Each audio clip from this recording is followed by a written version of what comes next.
Welcome to this edition of Liberty, brought to you by the Yahowah blog.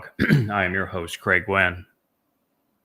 In our last episode, we began reviewing what God revealed through Moshe throughout the 12th chapter of Dabarym, which means words. It's been corrupted to Deuteronomy. It is one of the most revealing statements that you're ever going to read in terms of Israel's current standing with God and what God is offering and expects in return. The passage that we reviewed at the end of our last program reads as follows.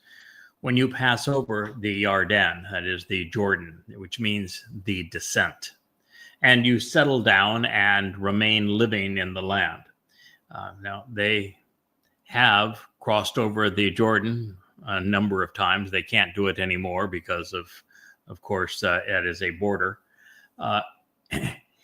The fact is that they have not remained living there because they have been thrown out of Israel many times, making this prophetic. That as a benefit of the relationship, Yahweh your God will be providing as an inheritance for you. It's an inheritance that they will receive forevermore come Sukah in year 2033, which is year 6000 Yah. And he engenders a spiritual respite for you. This, again, is something that they are looking forward to, but have not yet enjoyed. Because of the nature of Judaism, the souls of Jews are very much up in upheaval. Apart from all of your enemies and without hostilities or opposition. Boy, are we ever a long, long way from that becoming a reality, aren't we? It is never a time that we have seen, with the exception of a very brief period under Dowd, where Israel was without foes. And even then, Dowd protected Israel 66 times from opposition. And of course, now Israel is more vulnerable than they've ever been throughout the country's existence from anyone surrounding you, such that you will be able to live and dwell confidently, safely, and securely. This is going to happen during the period demarcated as Chag Sukah, which begins on Teruah, followed by Kippurim, and then the 8-day celebration of Sukah that transpires between the 23rd and the 7th day through the 15th day of October. So 23rd of September through October in 2033. That is when Israel will dwell confidently, safely, and securely. Then it will come to pass that this dwelling place, this home to take a stand and to be upright, such as to be a benefit to the relationship Yahweh your God has chosen and prefers for himself, for his name, to dwell and remain, doing so by way of the help of a foreigner who is in close proximity therein. You will arrive and you will be included in a harvest. That foreigner who has been in close proximity, who is particularly devoted to including you in the upcoming harvest, is none other than Yada, the Nakar, who is the Choder. He is the man from Edom who will save many. He is also the Adamah Parah, who is sacrificed on Teruah for the benefit of Dowd's return with Yahweh on Yom Kippurim. And so he will arrive and he will remain and he will help you dwell within the land. This is an association with everything which, to enable the way to the benefit, I myself have directed and appointed, providing authorized instructions regarding you as an elevating offering for you. Sacrifices killed for you, enriching you tenfold. As we discussed in our last program, there are two sacrifices that are made for Israel. The first is by Dowd, the Messiah and Son of God, fulfilling Pesach, Matzah, and Bikurim in year 4000 Yah, 33 CE, providing life, providing perfection, and providing an entree to be part of God's covenant family.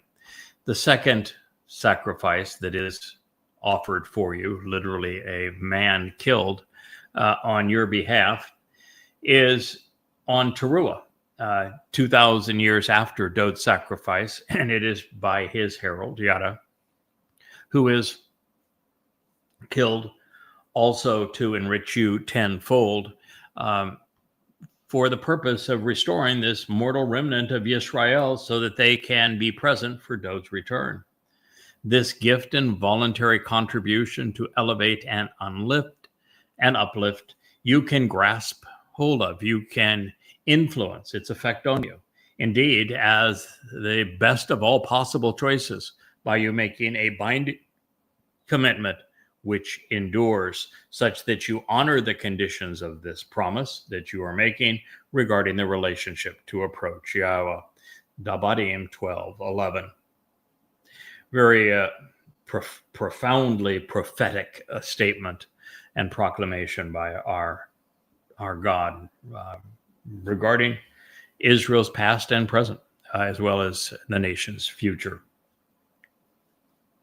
So, ladies and gentlemen, unless something better is composed, and that is not only unlikely, I think it is impossible in the time we have left, than Yahowah, unless someone is better prepared to reinstate Yahweh's name and Dowd's position as our Messiah, returning King, Son of God, and Savior, as is being done here through the Yahowah blog. The surest way to approach God and enter heaven is by listening to what we are offering as part of this program, and then by going to yahowah.com and reading Yahowah. And when you reach this destination, you should be elated and not vindictive. You should be genuinely happy, even elated, approaching the presence of Yahowah, your God. You and your sons and daughters, male and female workers, as well as the Lowy, who to provide guidance along the proper path to get the most out of life, are within your towns and communities to help you think and reason things out, especially since he does not have an allotment. That would be the Lowy, or property and possessions. The Lowy is the uniter, as do you. Dabarym words 12:12. Well, the covenant is a family affair, which is why we are encouraged to share what we have learned with our sons and daughters. Similarly, God wants us to treat those who work with us as family, inviting them to participate in the covenant. This is the opposite approach to the pervasive imposition of a caste system, which is pretty much ubiquitous throughout antiquity, of slavery and of feudal economies with lords and serfs. This is the opposite approach to the one taken by Orthodox Jews, who go out of their way to exclude all references to the Lowy in deference to the rabbis who have replaced them in Judaism. According to Yahowah, the Lowy were to assure that the people understood how to approach him, particularly during the Mikra, providing guidance for them, recognizing the life and death influence that they would have over the people. Yahowah was emphatic about them not being compensated monetarily or even through land ownership or human inheritance. It's one of the reasons that we do not charge a profit for the books that are offered at Amazon to you. They're sold royalty free. And it's why we don't sell anything or even accept donations at yahowah.com. Everything we have is for you and for your benefit. And you can read every book in its entirety for free at yahowah.com because of this. God does not want us making a profit out of conveying his message. He offered it freely. We should convey it the same way.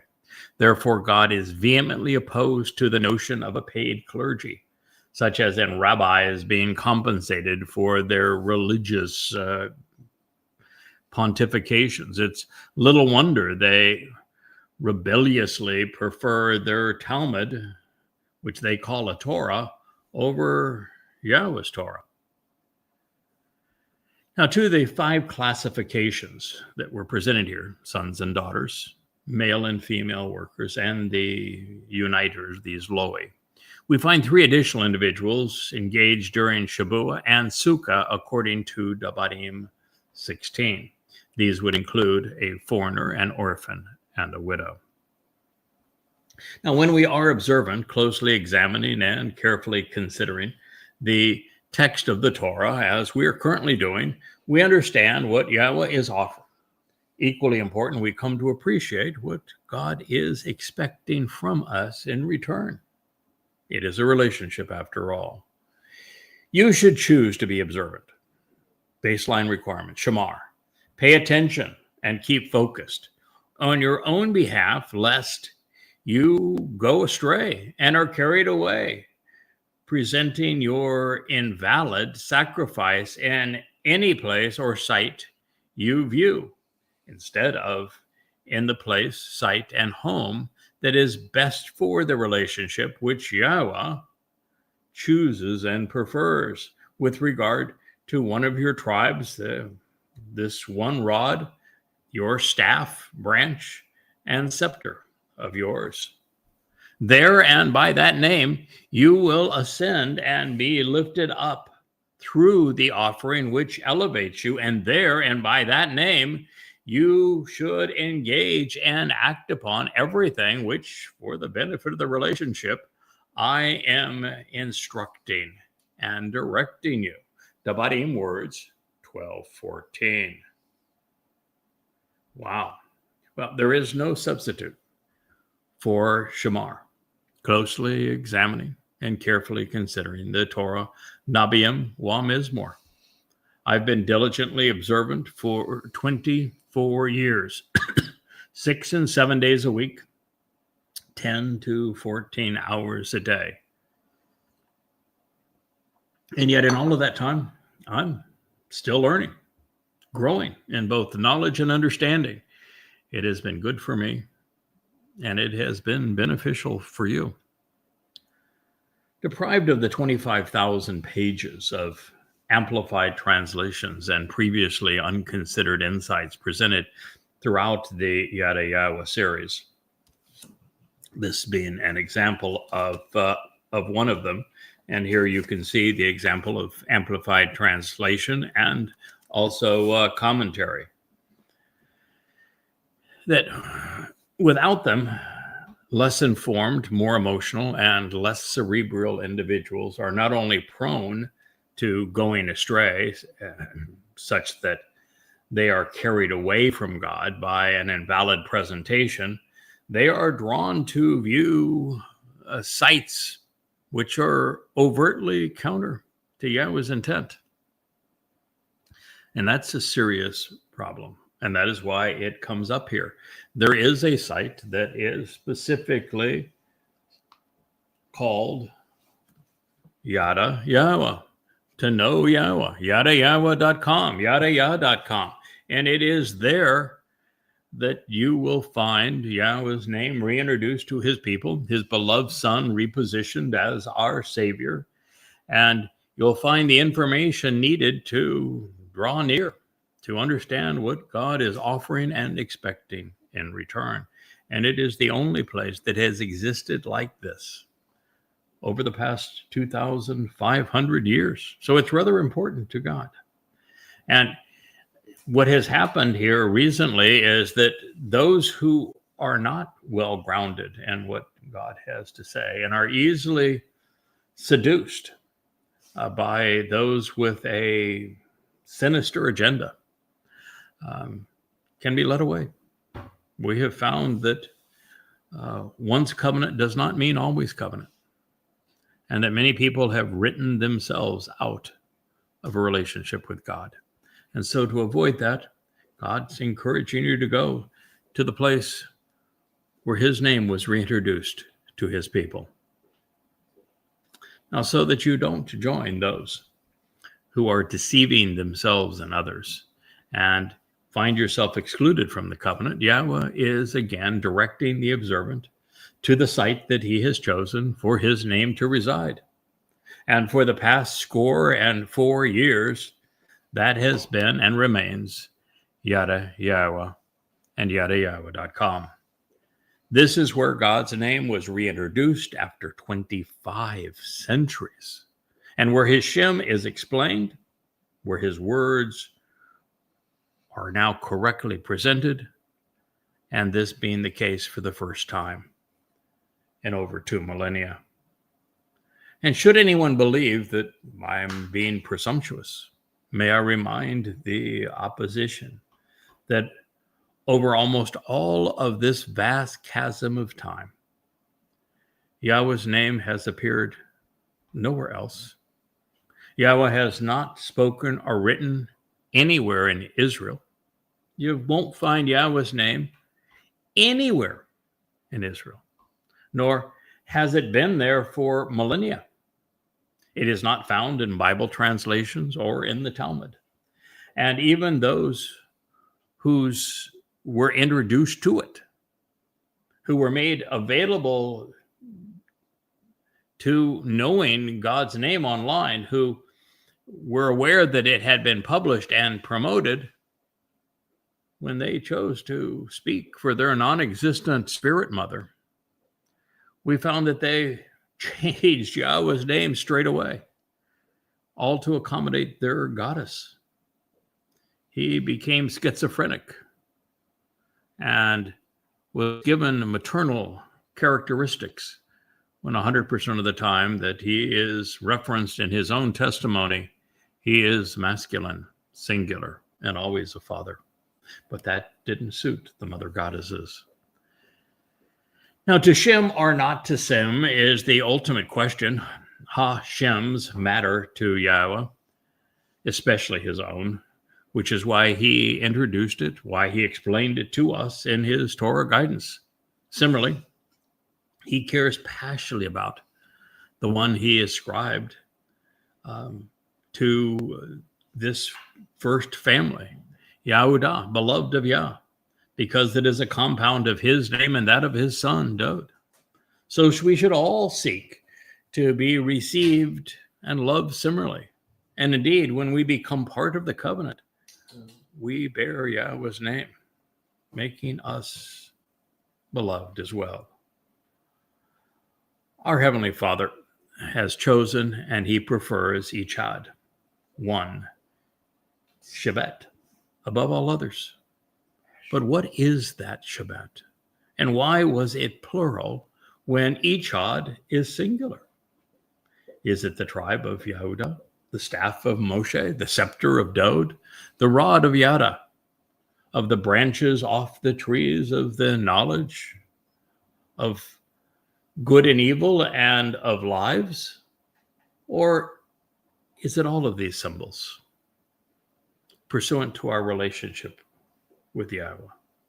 After all, it is by that name and designation that we ascend by way of the uplifting sacrifice, one during Chag Matzah and the other during Chag Sukah. And because Yahowah has asked his people to engage and capitalize on these elevating offerings, he is addressing what Dowd did on Passover and what Yahowah will accomplish on Teruah. This is Yahowah's instructions to those who seek the benefits of this relationship. So this marvelous sequence of prophetic insights and directions, it brings us to the first of many statements regarding what is appropriate for us to eat according to the one who designated these prophetic pronouncements to be issued by Moshe, and the one who designed us and created even the animals he intended for us to consume. We came to this because there has been such an onslaught of degradation of myself and Yahowah by some people who are just really too stupid to even be able to get out of their own way. Their most recent attack appeared yesterday, and you just read it and say, I tell you, this is so dumb. I can't even spare the time to respond to it. But in their attack one day, a couple of weeks ago, all of the those who are trumpeting, yeah, you're right on, man. You tell them that Yahowah wants those who are timid, not those who are bold, which is the opposite of what God actually wants. They said, we know that he is a liar because he says you can eat anything you want. And so I returned to Dabarym 12 because, well, in it, God says you can eat anything you want. And I thought you ought to know that. It reads, notwithstanding, with everything and anything that your soul and conscious awareness wants or desires, you can continually butcher and prepare, and then eat the flesh of that living creature, the body and meat of this biological being, in harmony with the blessings and adoration, the exalting pronouncements and praise, the gifts of prosperity and enrichment of Yahowah, your God, which as a result of showing the way to the benefits of the relationship, he has provided, offering to and through you, within any of your locations or communities, and by way of your every estimation or calculation. The unclean, ha-tame, the impure, even defiled, contaminated or foul, as well as the clean, the waha tahor, the pure, flawless, and perfect. It may be eaten on an ongoing basis, and you can actually and continually consume it. Akal hu. Emphatically, it may be actually and consistently devoured. Call imperfect, energetic, none, third person, masculine, singular. These things which are attractive and desirable, and such as are helpful and empowering, even edifying. Dabarym words should never have been called Deuteronomy 12:15. Well, oops. Yeah, for those saying he is lying and a fraud because he says you can eat anything you want, maybe they ought to have considered the Torah before they made that statement. As Rich says, oops. Disengage brain, insert foot. Thus far, 100% of the time that the mother goddesses and their ilk have tried to lash out and demean me and Yahowah, they have impugned themselves. This is no exception. Well, it's also no wonder that rabbis who wrote the Babylonian Talmud did so. Without it, there would be no restrictions on diet. Yahowah has clearly and indelibly stated that we can eat whatever we desire. If you want it, you can eat it. We're explicitly being told that we can eat the tame and the tahor, which are deemed impure, and that which is perceived as clean.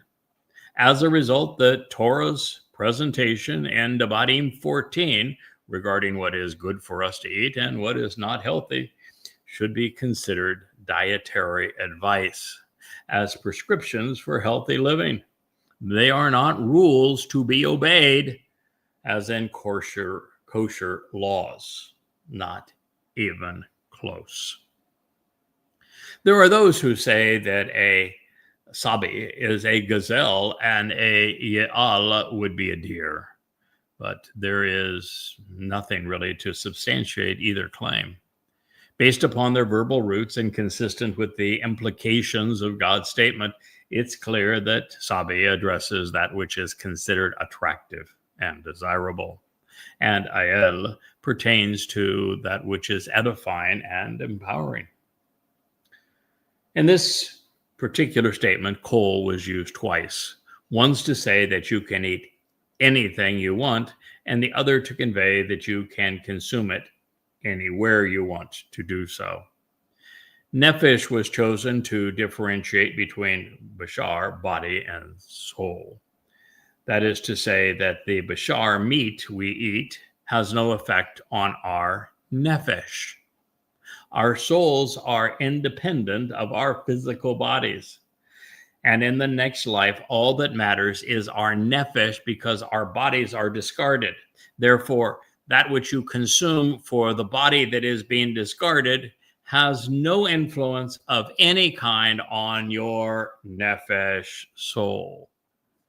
And there is one exceedingly profound insight for those who do not, except I should say, for those who do not appreciate the difference between body and soul. And that would be this group, because they just had a conniption fit when I properly stated that since clothing was optional, in fact, non-existent in Gan Eden, in the Garden of Great Joy, and that no one was embarrassed to be exposed to God. And that since we are being brought back into the garden, that is the whole purpose of Sukah, and we'll be readmitted into the garden here in less than 8 years, that you ought to get comfortable being exposed to God. And of course, the little prudish women who just can't let go of rules and who are terrified to be exposed to the truth, much less to God, had a conniption fit and said, no, that's terrible. We need to be dressed up like this. I mean, there were two of them in particular just went absolutely wacko in doing this. And yet the fact of the matter is our bodies are just temporary reservoirs that hold our nephesh souls, and we are soon to be released of these bodily constraints and freed to become light and energy. And therefore, these bodies are not of concern. You can eat what you want because it only affects the body, not the soul. Get it? And I understand the religious are just fascinated with bodies. They have to preclude touching and seeing and everything associated with the body, particularly a woman's body. It's essential to Judaism, Islam, and Christianity. It's really the very essence of these religions. But God doesn't have these hang-ups, only religious men and women. Now, in this case, Yahowah is unambiguous, revealing that it is our choice based upon our preferences. Some people like Brussels sprouts. I just don't. I enjoy radish sandwiches, while others think they are weird. I'm particularly fond of lamb, when others don't much care for the much more strong flavor of the meat. I just happen to find it particularly enjoyable, but it's not for everyone. Therefore, God is not dictating our diet, free will and all. There's lots of variety out there, just like he said in the garden. There's lots of trees in the garden. Eat from whichever one you want. He is instead leaving those decisions up to us. God is not human and isn't trying to impose his preferences on us. We select our spouses, our homes, our occupations, in addition to our diet. After all, it would be really weird for God to impose the minutiae of daily life on us. To say, okay, there's all these things out there you can eat, but don't eat that, but don't eat that. No, don't touch that. We're afforded free will, and we are free to use it. And if we can't use it on the little stuff, what chance is it that God would avail us the opportunity to use it when it really matters? Absolute insanity to think that he wants to tell you what you can and cannot eat, beyond giving you good advice of what's healthy for you and what's not. Now, Yahowah is leaving really nothing to interpretation. He is obviously and literally speaking of butchering, preparing, and eating meat, the flesh of animals. But nevertheless, there is a surprising caveat here, because this pronouncement is predicated on the degree that we are baraka, blessed and endured by Yahowah. Should a person not be among those God is exalting, extolling, and enriching, then he has no advice for you in this regard. You can be as restricted and as kosher as you want to be. He's not talking to you. And since the religious, the political, and conspiratorial are not among those blessed and adored by Yahowah, they're free to impose whatever rules they want upon themselves and others, whatever they deem fit. It won't make any difference one way or the other. So if you're not covenant, eat kosher if it trips your trigger. How about that? Even beyond Baraka, the same caveat is addressing those who benefit from the covenant relationship, and it is focused on those who have not only been afforded this gift, but who are also among those sharing it with others. And in this light, by using sha'ar, Yahowah isn't simply stating that we can eat anything anywhere, but that our computations and evaluations, our assessments matter. We're to be thoughtful.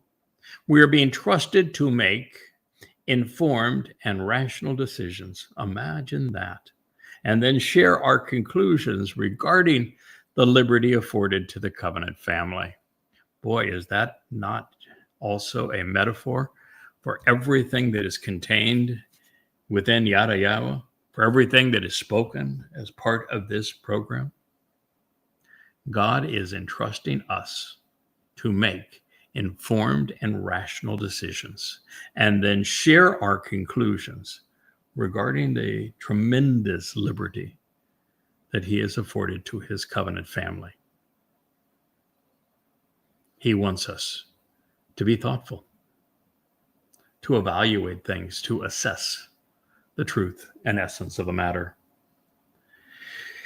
Yahowah has left no opportunity here for rebuttal by the religious when he upheld this pronouncement by including tameh, unclean, and tahor, clean. Therefore, those who tried to denounce me and repudiate Yada Yahowah based upon my willingness to share this instruction from the Torah only impugned themselves. Going one step further, God shaped our interpretation of a call, eat, with the call stem revealing that his guidance was to be seen as genuine and literal.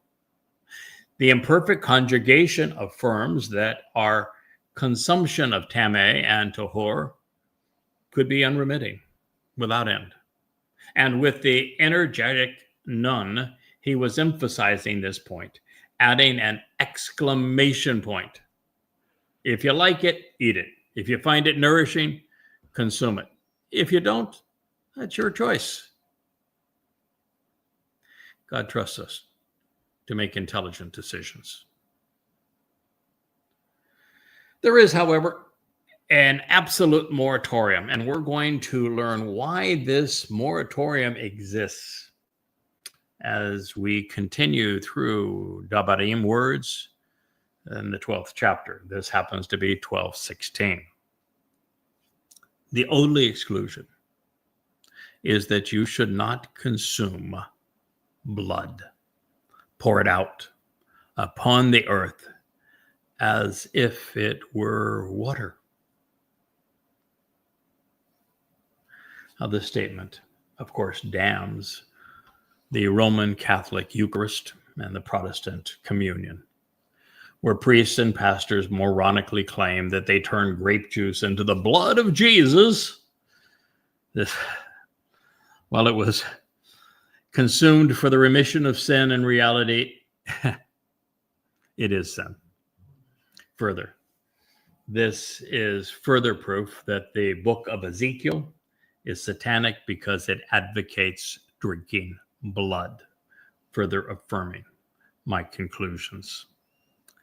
As we know, the Loi were set apart to serve the children of Israel. Rabbis created Judaism by replacing the Levites, even though doing so remains in direct conflict with the Torah's instructions, which states that the Loi Levites were to remain in position as long as the land exists.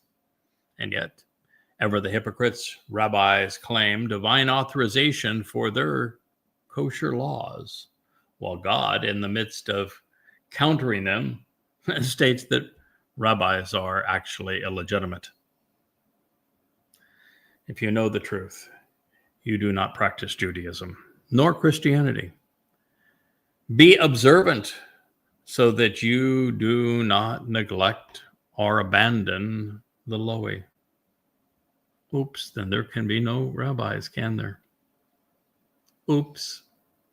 Be observant. Pay attention to what God is saying so that you do not neglect or abandon the lowly all of your days upon the land. 12:19.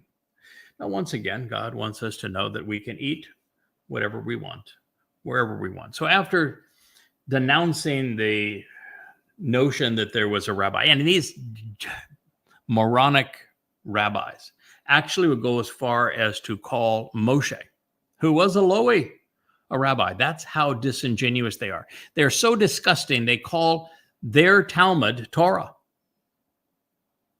They're absolutely repulsive, Israel. If you trust or believe a rabbi, you are out of your mind and you will lose your soul to them. Anyway, in the midst of repudiating all claims of rabbis, God repudiates kosher again. He says, therefore, when Yahowah, a name that the rabbis will never state, your God opens up and enlarges, creating opportunities within your territory or prior limitations, as he has spoken with regard to the relationship with you. And you say, I want to continually eat or constantly be nourished by meat or by the human herald, because your soul is desirous of consuming flesh or the message of the herald as a source of nutrition. Then be nourished by the body and the herald's message, every way your soul desires. Dabarym words, 12:20. Even though there are a number of places in which the boundaries of the land were depicted, there is no indication that Israel was enlarged while occupied. And the nation is currently much smaller than it was under King Dowd. Therefore, this increase in space and, more importantly, opportunities is addressing the transformation of the earth into Eden, beginning in Jerusalem. It may also be referencing the expansion from the planet to the vast expanse of the universe, as everyone's capabilities are substantially enhanced when we go from being trapped in these physical Bashar bodies to being light and energy. Now, each chosen word illustrates this finding. Rakab speaks of greater opportunities and of enhanced capabilities, even of increased happiness with the vast expanse of space being opened up for us to enjoy. Gabul is akin to Gabor and reveals that Yahowah intends for all of us to become empowered, emboldened, even greater versions of ourselves, tremendously enabled and courageous. It is then that the surviving remnant will be constantly nourished by the Bashar, the human herald. That will be his primary job. He will feed the flock, offering them what they need to know to go from being the mortal remnant to eternal covenant. And during this time, as was so emphatically proclaimed, mortals and immortals will feast on their heart's desires. We will be emancipated, not restricted. While God will provide directions regarding the benefits of choosing a healthy diet for those incorporating all that he has to say, Those who listen and respond are free to eat anything that tantalizes our taste buds, so long as we are covenant. And we can do so anywhere and everywhere, which pretty much trashes the kosher designation on food and eateries, although they're free to do so long as they're not covenant. I offer this reminder, having had his name erased and forgotten for 25 centuries. It reappeared in the books he inspired in collaboration with the Bakar Herald, that he chose, those books being called Yahowah. And even then, it all began by correctly translating and amplifying the meaning of Asher as follows. Indeed, even though the site, the makom, is presented by a distant individual who is largely avoided, who is extended through a foreigner from a place from another place, I should say, in time, who stands alone and is considered to be an apostate by you, to reveal the path to the benefits of the relationship Yahweh your God has chosen and prefers. This is to reestablish the place his name and reputation appear therein. So it's true. The site, yahowah.com, is presented by an individual in a place that is distant in space and time from Israel. And he is largely avoided. This is extended by a foreigner who stands alone, by you, from you, and he reveals the path to the benefits of the relationship, reintroducing you to Yahweh's name as your God.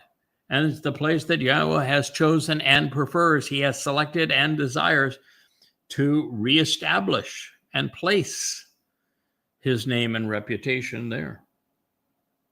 So at the time, one of you will oversee the slaughter.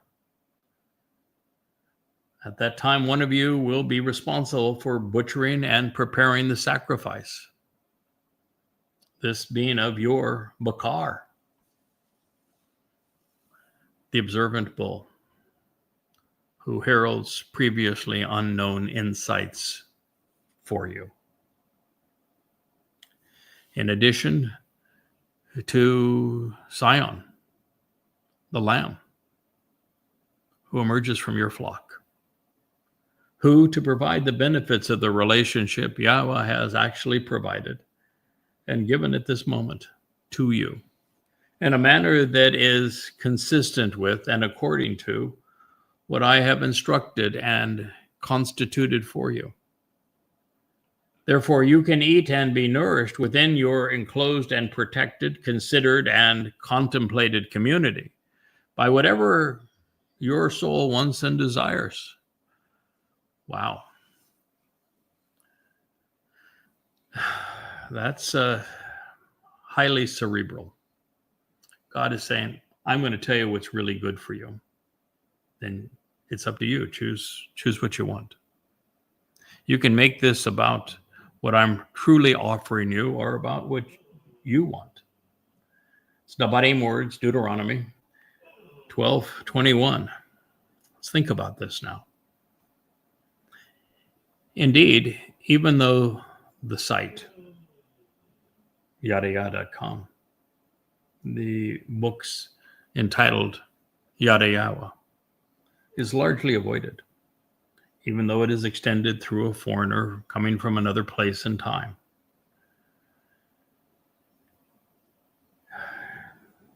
To you, for you, to reveal the path to the benefits of the relationship, Yahowah, a name that was forgotten until he reintroduced it, your God. This is the place that he has chosen and the place that he prefers to reestablish and place his name and reputation there. It's exceedingly difficult to argue with the realization he is discussing Yahowah. It is the only place that fulfills this prophecy. Now that will change. Soon Yahweh's name will be emblazoned in all of the remaining remnant of Israel and in every covenant member. Soon it'll be emblazoned in his home for his name on Moriah. But we're 7 years away, almost 8 years away from that. So at that time, one of you will oversee the slaughter, the butchering, and the preparing of the sacrifice of your Bakar, your observant bull who heralds previously unknown insights for you. It is true. There will be one. His name is Elia.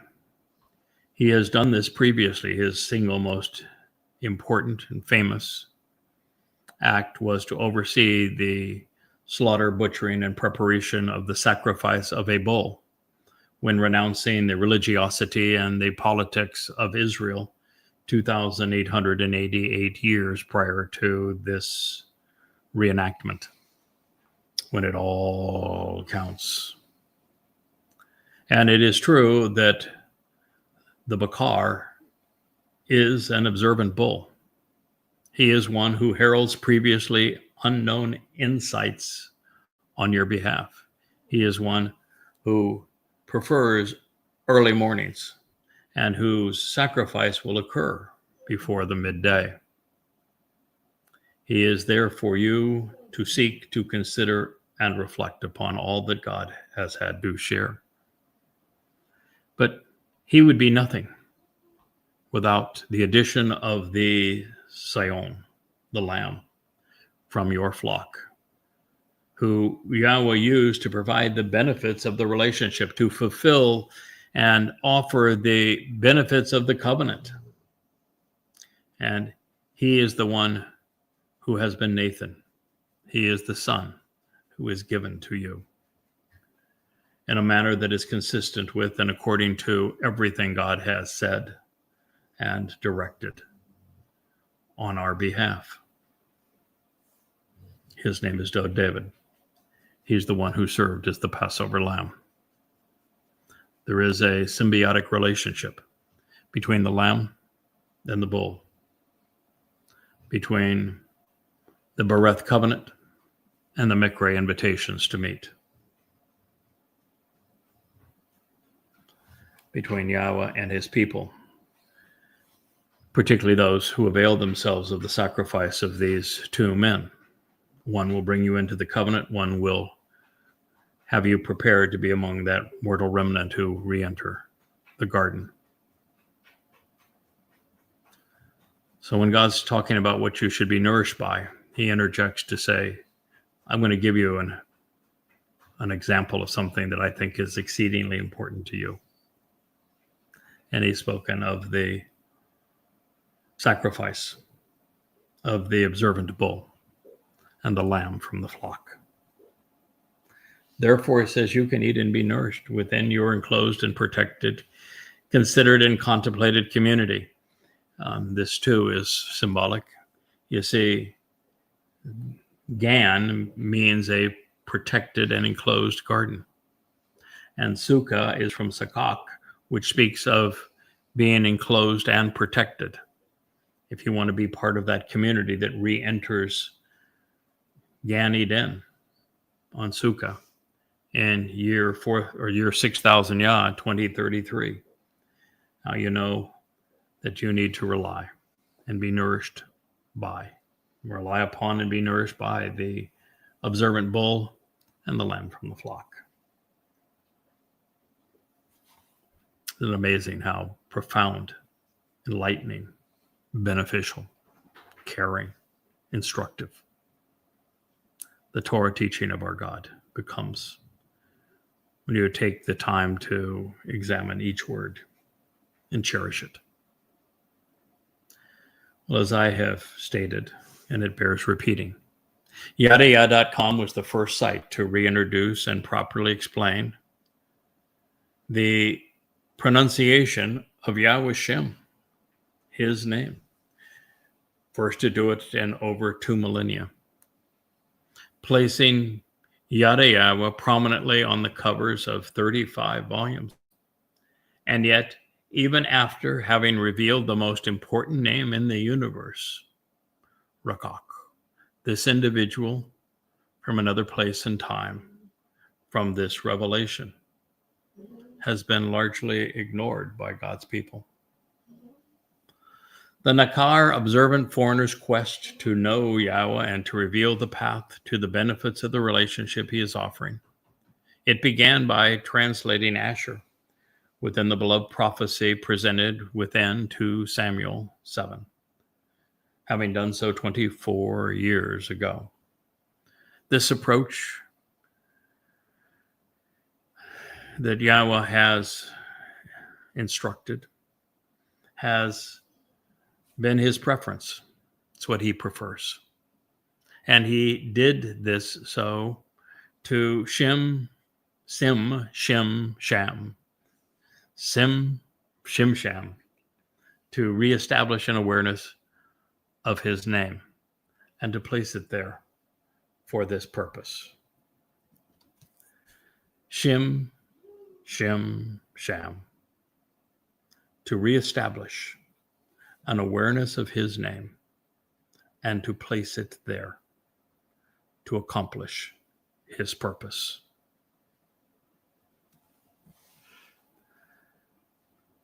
Of the 2 Moedim sacrifices, Pesach has been fulfilled, and the other Teruah will bear fruit for the remnant of Yisrael in less than 8 years from now. And so, speaking of Elia, we are told that he will oversee the sacrifice of the Bakar, of the bull, making all of the arrangements in a manner consistent with Bamidbar, Numbers 5, 15, and 19. 5 of the adulterous woman, 15 that lays out the whole sequence of events and the individuals who will come to bear God's story, and 19 speaking of the Adamah Parah. And while that's clearly stated, that isn't as well known, or what isn't as well known, I should say, is that the Bakar reveals that this bull will be an observant herald, providing insights that were previously unknown. His Bakar early morning sacrifice will be on behalf of those finally willing to consider Yahowah's testimony and reflect upon it. But of course, his ordeal is only valuable when seen building upon the sacrifice of the Passover lamb, which sadly is largely unknown. And that victim coming, as we know, from the flock of Yehudim is different from the sacrifice of the Bakar bull who comes from outside the community. So by fulfilling Chag Matzah, Dowd provided the means to benefit from the covenant relationship with Yahowah. This is God's plan, all part of the instructions he provided throughout the Torah Wanabi. And that brings us to the Bakar bull, who prepares God's people for the return of his son. Now, as a result, those who accept what is being offered are perfected. They are protected. They are nourished, provided with everything they need. And in this regard, with Sha'ar addressing a gated community, we're brought back to Gan Eden, as I mentioned previously, and then forward to Sukah. And this time, there will be no negative consequences associated with consuming the fruit from the tree of knowledge. In fact, it is being encouraged at this point. It is an ode, if you will, to Yahowah. So Yahowah created every life form and provided them for our benefit. So this acknowledgement affirms that he did so on our behalf, and he didn't do so to tempt or torment us. The Torah reads, absolutely, truthfully, and reliably, just as that which is attractive and desirable and that which is helpful, empowering, and edifying is being enthusiastically consumed. So now you may eat it. You may consume it on an ongoing basis. Call imperfect, interject none. The tame, the unclean, as well as the tahor, the clean, together and alike as if they were the same. It can be consistently and enthusiastically eaten.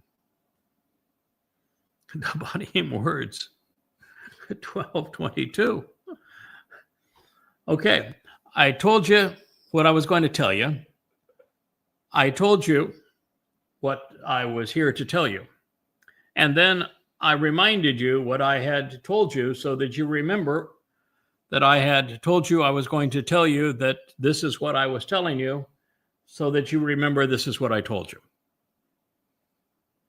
Isn't this now the third time that God has said, you can eat anything you want, clean, the unclean, all together and alike, as if they were the same.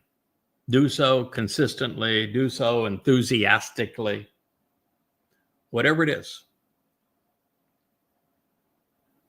You can eat it, whatever you find attractive and desirable. God wants us to be happy. You know, if he was throwing a party in your honor and the plates were filled with Brussels sprouts, I'd say, God doesn't know me very well. I'm not feeling all that welcome in this place. Now, if there were a few radish sandwiches, maybe. I know that's a weird thing, isn't it? But, we eat strange stuff. I happen to like artichokes that, you boil for a while to get them all soft for over an hour, cut them in half. You put a little olive oil on them and some spices, and then you set them down on a hot grill, and then kind of sear that flavor into them. And I know a lot of people like them with drawn butter. I prefer mine with Roquefort, with blue cheese. And I just think that eating that flour of the artichoke is just delectable. When other people might think, oh, that is the weirdest thing ever. So, to each his own, and we have different taste buds. I love my wife. Others might say, she doesn't do a thing for them, and that's just fine because she's my wife. We all have our opportunities to express our preferences. I know Wookiee is an acquired taste, but the fact is, I like the Wook, and Asher too. These are choices that, with free will, Yahowah has given us the opportunity to make, and just wants us to be thoughtful about it. It's obvious. It's irrefutable. Absolutely. That which is attractive and desirable, and that which is helpful, empowering, and edifying is being enthusiastically consumed. So now you may eat it, the unclean and the clean, together and alike as if they were the same. It can be consistently and enthusiastically consumed. There is only one reason that God would have inspired Moshe to repeat this unequivocal and completely unrestricted message. Now for, actually, I think it's the fourth time. Yahowah is revealing and affirming, instructing and acknowledging his position on food preferences. What we eat is our choice. In our return to the garden, there will be no such thing as forbidden fruit.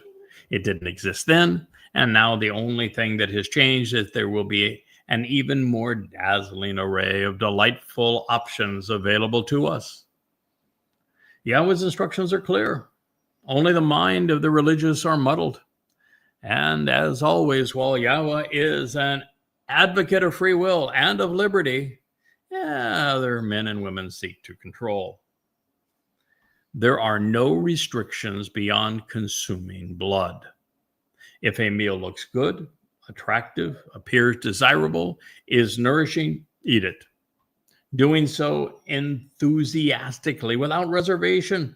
The clean and the unclean can be combined, and are consumed separately without distinction.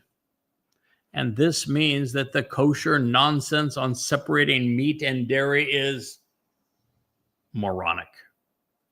As a telling example, when Yahweh ate with Abraham at Mamre, outside of his tent, Sarah provided a meal of meat, curds, and bread. Call it the first cheeseburger. He even served milk with the beef. Now, the only exception is to the absolute, steadfast, and certain, with a hard and fast rule to be firm, holding the line, powerfully committed to the realization that you never consume blood. Oh, mine, I even love the fact that this admonition against consuming blood was being established by Shazak. Bold, firm, steadfast, absolute, unrelenting, totally committed. Shazak. Because the two men whose blood was shed for you were Shazak. Bold, courageous, upstanding, unrelenting, totally devoted. This is because its blood represents the soul. And so you should not consume that which facilitates its consciousness along with the Bashar flesh. Wow. What God is saying here is that the food you eat, that's for your body. Your body is essentially meaningless. Your soul occupies this body for a very short period of time, and then your soul either evaporates into nothingness because you didn't know God and He doesn't know you, or it gets incarcerated in Sheol, deprived of the body, or it enters Shamayim. It becomes part of Yahweh's covenant family and your soul is surrounded by light energy. And so what you have eaten has no effect on that. But the blood has a tremendous influence over your Nephesh soul. And that is because it is the blood sacrifice of the lamb and of the bull that make it possible for your soul to endure. That's the message. And I doubt you have ever heard it presented before, which is why Yada Yahweh and the message that is presented here is so vital to your relationship with God. You should never consume it upon the earth. Pour it out as if it were water. Dabarym 12:24. See, the blood of the Passover lamb was not consumed, but instead used as a sign on the doorway to life. God did not want us to miss the significance of its sacrifice or fail to appreciate its effect on our souls, making them immortal. But far more important, Yahweh is emphatically distinguishing between the Bashar body and the Nephesh soul, because the Pesach sacrifice as well as Teruah were both of the Bashar and not of the Nephesh, but not for the Bashar, but for the Nephesh. You get it? What is being sacrificed, Pesach and Teruah, are simply Bashar for the benefit of Nephesh. This is the beauty of all of this when it finally comes to you and you have an appreciation for how Dowd's Nephesh was placed in a Bashar that could be offered as the sacrificial lamb, and that it is Yada's, this Bakar, this bull's Nephesh soul that is in this body of this bull that can be offered on Teruah to purge the souls of the mortal remnant of Yisrael, offering them an extension on life. You see, just as the lamb and the bull serve as symbols for Dowd and Yahweh, their blood is symbolic of life and death, Neither man actually perishes, just the bodies representing the sacrificial victims. Of the thousands of profound and previously unheralded insights presented throughout Yahowah, this is another jewel. Dowd's and Yada's fulfillments of Pesach and Teruah, as the Yael and the Adam of Parah, are the furthest things from human sacrifice. They are readily replaceable and restrictive Bashar bodies. That's all that was offered, because their Nephesh souls were cherished by Yah, and the Bashar gave life to the Nephesh of many, sacrificing that which has no value and is limiting going forward to provide eternal life and emancipation, empowerment, and enrichment to the Nephesh, which is eternally valuable going forward, is one of the great plans ever conceived. And it's the basis of Chag Matzah and of Chag Sukah, of the sacrifice of the lamb and of the bull.